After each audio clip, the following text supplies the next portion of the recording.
America చైనాల night Meyer పీడకల so ఇప్పుడు నిజం అవుతుంది అని చెప్పాలి.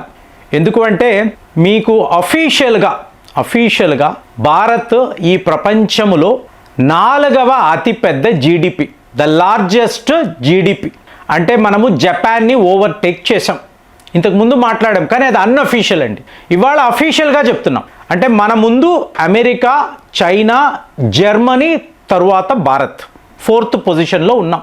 సో ఇది జరగకూడదు. ఎందుకంటే అమెరికా వాడు నంబర్ 1 జీడిపి అన్నప్పుడు ఇది బోగస్ వ్యవహారం మాట్లాడుకున్నాం. చైనా వాడు కూడా తన అప్పులనంతా కూడా రెవెన్యూ కింద కన్వర్ట్ చేసి జీడిపి చూపిస్తున్నాడు. మరి జర్మనీ అంటారా, ఒక నిజమైన ఇండస్ట్రియల్ పవర్, యూరోప్లో ఒక అతిపెద్ద దేశము. మీకు ఇండస్ట్రియల్ రెవల్యూషన్ అన్నప్పుడు జర్మనీలోనే స్టార్ట్ అయింది. కాబట్టి చాలా చాలా బలమైన ఒక దేశము. కానీ ఇవాళ చాలా బలహీన పడిపోయారు. ఎందుకంటే ఎనర్జీ సెక్టార్లో రష్యాతో ఈ గొడవల వలన, అలాగే వీళ్ళ ఆటోమొబైల్ ఇండస్ట్రీ బాగా దెబ్బతినింది.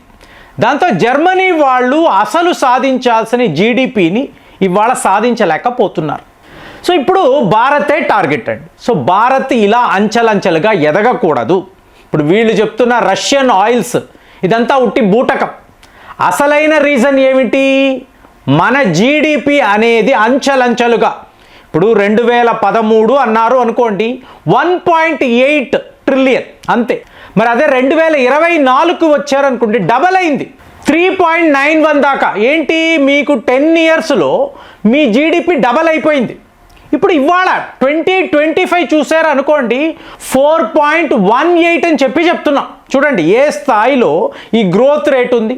సో ఇప్పుడు మనకన్నా జర్మనీ ఏంటండి అంటే 4.74 అంతే. అంటే మనము రియల్ స్టాటిస్టిక్స్లోకి వెళితే జర్మనీకి చాలా చాలా దగ్గరలో ఉంటాము. కానీ ఇదంతా అఫీషియల్గా కదండి, ఆధారాలతో డేటా స్టాటిస్టిక్స్ సర్వము చూపించాలి. సో ఇప్పుడు ఇదే అమెరికా, చైనా లాంటి దేశాలకు సమస్య. సో ఇప్పుడు 50% టారిఫ్ అన్నారనుకోండి, మీ ఎక్స్పోర్ట్స్ తగ్గిపోతుంది కదా. అమెరికాకు మీరు పంపించాల్సిన సరుకులు మీరు ఆపేశారు, ఎందుకంటే హై ట్యాక్సెస్, మీ రెవెన్యూ పడిపోయింది కదా. అలాగే చైనా వాడు రేర్ ఎర్త్ మెటల్స్ అనండి, ఫర్టిలైజర్, ఇలా ఎన్నో రకాలుగా మనల్ని ఇబ్బంది పెడతాడు. సో మనము ఆ ప్రోగ్రెషన్ అనేది సాధించకూడదు. ఇలాగ మన జీడిపి అనేది మెరుగుపడకూడదు. మనము ఒక డెవలపింగ్ కంట్రీగానే ఉండాలి. ఎమర్జింగ్ ఎకానమీ, ఇప్పుడు డెవలప్డ్ ఎకానమీ అంటే ఏంటండి, మీకు ఆ తారతమ్యాలు అంటే రిచ్ పువర్కు ఉండే ఆ బ్యాలెన్స్ చాలా తక్కువ ఉంటుంది. ఇప్పుడు భారత్లో చూసారనుకోండి, ధనవంతులు చాలా ఎక్కువే, పేదవాళ్ళు కూడా చాలా ఎక్కువే. కాబట్టి డెవలపింగ్ అని అంటారు, డెవలపింగ్ ఎకానమీ అంటారు. కానీ ఈరోజు ఏంటి, సమీకరణ అంతా కూడా మారిపోయింది. ఇప్పుడు అమెరికా వాడు ఇంత పెద్ద కుట్ర పన్నొచ్చు, చైనా వాడు మనల్ని ఎన్నో రకాలుగా ఇబ్బంది పెట్టొచ్చు. అందుకే వాడు పాకిస్తాన్ వాడికి విమానాలు, ఏడిఎస్లు, మిసైళ్ళు అన్నీ ఎందుకు ఇస్తాడు? మన డిఫెన్స్ బడ్జెట్ పెరగాలి, ఈ రకంగా మనము ఆర్థికంగా ఇబ్బందులు పడాలి. ఇదే వీళ్ళ ప్లాన్. సో వీళ్ళు చెప్తున్న రష్యన్ ఆయిల్స్ అనేది ఒక కారణం కాదు. మరి భారత్ ఇప్పుడు మనము జర్మనీని ఓడించి చైనాకు అత్యంత చేరువలోకి వెళ్ళాలి అంటే మరి మనకు కూడా ఐడియా ఉంటుంది కదా, మనకు కూడా ప్లానింగ్ ఉంటుంది. వాడే ఆలోచించగలిగినప్పుడు మనమైనా తక్కువ తిన్నామా? హమ్ కిసీ సే కమ్ నహి ఎప్పుడు చెప్తూ ఉంటాం. కాబట్టి మన ప్లానింగ్ ఏమిటి ఒక్కసారి మీరు ఆలోచించాలి. ఈ జర్మనీ అనబడే ఫ్యాక్టర్ని దాటి చైనాను ఎలా మనం ఓడించాలి, ఇదంతా మీరు చూసారనుకోండి. అమెరికా వాడిని ఫస్ట్ మీరు గమనించాలి. 500 billion American dollars trade deal with India, ఇది కదా అన్నాడు. చేశాడా? ఇవాళ వరకు ఫైనల్ స్టేజ్లో ఉంది. భయం, చాలా భయం. ఎక్కడ మనము మన రెవెన్యూస్ని విపరీతంగా పెంచేస్తామేమో ఈ భయం వాడి దగ్గర ఉంది. అదే మీరు రష్యాను చూసారనుకోండి, 2030 నాటికి 100 బిలియన్ అమెరికన్ డాలర్స్ మన మధ్య వ్యాపారము జరగాలి. స్టడీగా వాడితో ప్లానింగ్ అవుతూనే ఉంది.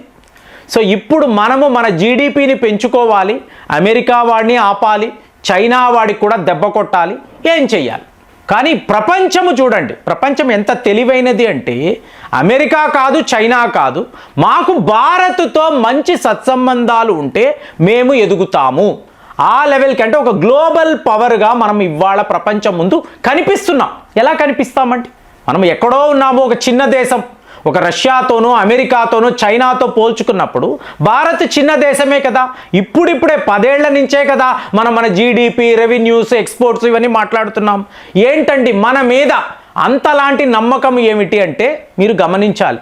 అమెరికా వాడితో వ్యాపారము అన్నామండి, కానీ ఇంకొక వైపు మీరు గమనించారు అనుకోండి, వాడు ఒప్పుకున్నా ఒప్పుకోకపోయినా, అంటే వాడితో వ్యాపారం జరిగినా జరగకపోయినా ఇటువైపు యూకేతో ఫ్రీ ట్రేడ్ అగ్రిమెంట్ వచ్చి మరి వాళ్ళు అగ్రిమెంట్ వేసుకొని వెళ్ళారు. మరి వాళ్ళ Australia free trade agreement, New Zealand వాళ్ళు షార్టెస్ట్ పీరియడ్లో వాళ్ళతో ఎఫ్టీఏ, అలా ఆఫ్రికా దేశాలతో ఎఫ్టీఏ వరస పెట్టి మీరు చూసారు అనుకోండి, ఎక్కడెక్కడ వ్యాక్యూమ్ ఉందో అక్కడంతా కూడా భారత్ యొక్క ప్రోడక్ట్స్. రష్యాతో 300 ప్రోడక్ట్స్ మేము ఎగుమతులు చెయ్యగలము, ఇలా మేము మా వ్యాపారాన్ని పెంచుకోగలము. ఇలాగ వరల్డ్ వైడ్ భారత్ ఏం చేస్తుంది, తన యొక్క రెవెన్యూస్ని పెంచుకోవడానికి మార్కెట్స్ను ఓపెన్ అప్ చేస్తున్నారు. మన ఇండియన్ హై కమిషన్ ద్వారానే ఇలాంటి ఒక ప్రక్రియను మనం మొదలుపెట్టాం. ఇప్పుడు ఒక యూకేనో లేదా ఆస్ట్రేలియానో న్యూజిలాండో రష్యానో ఆఫ్రికాలో ఉండే ముఖ్యమైన దేశాలు చిన్న దేశాలు కావు కదండి. యుఏఈతో అయితే $100 బిలియన్ అమెరికన్ డాలర్స్ ఉన్నాయి కదా. సో ఇలా మనము ఒకవైపు మన మార్కెట్ని పెంచుకుంటూ మన జీడిపిని మెరుగుపరుచుకున్నాం. ఇది మీరో నేనో మాట్లాడడం లేదండి, world bank, international monetary fund వాళ్ళు చెప్తున్నారు. వీళ్ళు ఒక ఎమర్జింగ్ ఎకానమీ, ప్రపంచంలో నంబర్ 1 జీడిపి వీళ్ళదే. త్వరలోనే వీళ్ళు జర్మనీని కూడా బీట్అవుట్ చేస్తారు. జపాన్ అయిపోయింది, నెక్స్ట్ టార్గెట్ జర్మనీయే. ఇంకొక వైపు చూశారు అనుకోండి, అమెరికా లేదు, చైనా లేదు, కానీ ఒక రష్యా అనండి. చూడండి ఇది ఎంత గమ్మత్ అంటే, రష్యాకు యూరోప్ యూనియన్ మధ్య శత్రుత్వం ఉంది కదండి. 3వ ప్రపంచ యుద్ధము కూడా జరగవచ్చు.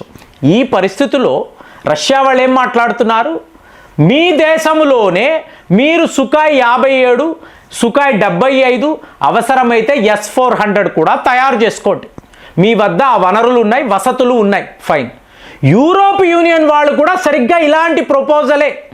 అంటే ఇప్పుడు ఎలా ఉందంటే, ఈ 155 ఆర్టిలరీ వెపన్స్ అని అంటాం చూసారా, ఆల్మోస్ట్ నిండుకున్నాయండి. వీళ్ళ ఖజానాలంతా ఖాళీ అయిపోయాయి. రేపు భారత్ని ఒక అతిపెద్ద గ్లోబల్ వెపన్స్ ఫ్యాక్టరీగా వీళ్ళందరూ చూస్తున్నారు. అంటే మన దగ్గర మ్యాన్ పవర్ ఉంది, మీకు అలాగే ప్రొడక్షన్ లింక్డ్ ఇన్సెంటివ్స్ ఉన్నాయి, మీకు స్థలం ఇవ్వగలము, లైసెన్సులు ఇవ్వగలము, చకాచకా పనులు చెయ్యగలం. అలాంటిది యూరోప్ యూనియన్ మాకు కావలసిన ఆయుధాలంతా మీరు తయారు చేసి పెట్టండి. ఏంటి, రష్యా వాళ్ళు ఇదే అడుగుతున్నారు, యూరోప్ యూనియన్ వాళ్ళు ఇదే అడుగుతున్నారు. ఇజ్రాయెల్తో అయితే భారీ భారీ ఒప్పందాలండి, పెద్ద పెద్ద ఒప్పందాలు. సో వాళ్లకు కావలసిన ఆయుధాలు కూడా భారత్లోనే. అంటే మనము ఒక వెపన్స్ మ్యానుఫ్యాక్చరింగ్ హబ్ అండి.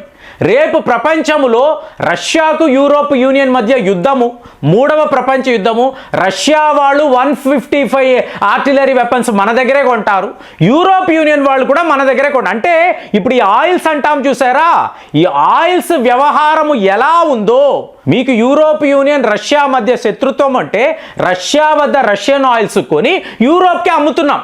ఇదే పరిస్థితే ఆయుధాలలో కూడా రాబోతుంది. ఆ స్థాయిలో భారత్ యొక్క వెపన్స్ ప్రొడక్షన్ అనేది పెరగబోతుంది.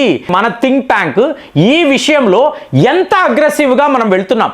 ఏ దేశమైనా వాళ్ళతో ఎఫ్టీఏ అంటున్నాము, మా దేశంలోకి వచ్చి మ్యానుఫ్యాక్చరింగ్ చేసుకోండి, ఆత్మ నిర్భర్ ప్రాజెక్ట్ కింద మీకు ఎన్నో ఇన్సెంటివ్స్ ఇస్తున్నాం. ఇలా అట్రాక్ట్ చేయడం వలన భారత్ యొక్క అసలు సిసలైన జీడిపి ఎక్కడ దాకా వెళుతుంది. మనము 7 ట్రిలియన్ అనే దాన్ని ఏ టైంలోగా రీచ్ కాగలము, మీకేమనిపిస్తుంది కామెంట్స్లో రాయండి. మళ్ళీ వచ్చే వీడియోలో కలుద్దాం. జై హింద్.